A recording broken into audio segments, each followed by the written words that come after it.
Hello, welcome back to another episode of Helping Others, where Hailey is interviewing Miss Melhiser. Miss Melhiser is actually the school social worker at the junior high. Let's listen.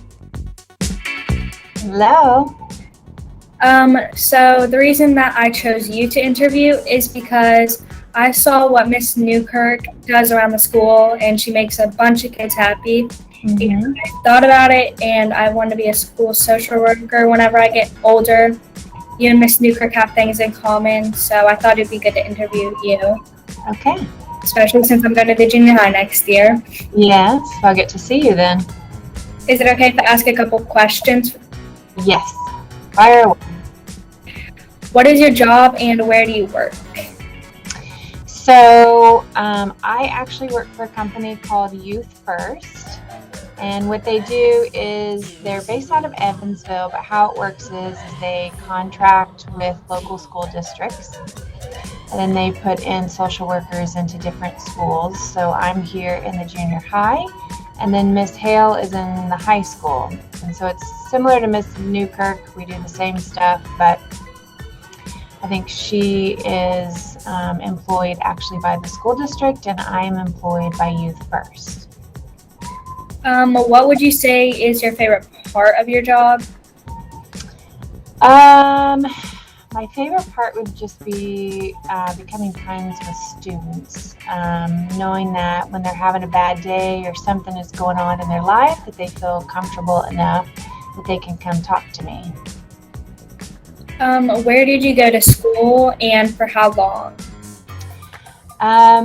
For my undergraduate work, I received a bachelor's in social work from Metropolitan State University, which is located in Denver, Colorado.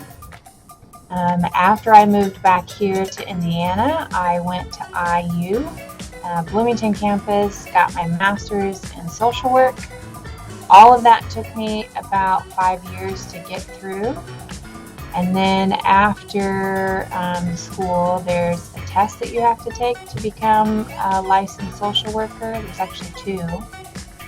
And so I had to do the test fairly shortly after graduation. It's like 170 questions. And then I became a licensed social worker. And then after that, you have to have like 2,000 clinical hours, which equals out to about like 2.5 years, depending on where you're working at. And then I had to sit for another exam, and I did that after Christmas break. And so now my official title is licensed clinical social worker. Seems like a lot of years. It is, but it's fun work, and so you don't really notice how long it takes you because you get to enjoy something that you love to do. Okay, my next question is, as a child, what did you dream of as your career? I actually wanted to be an Olympic swimmer. I wanted to go to the Olympics and be on their swim team, the U.S. swim team, so I really enjoy watching the Summer Olympics and cheering on the U.S. swim team.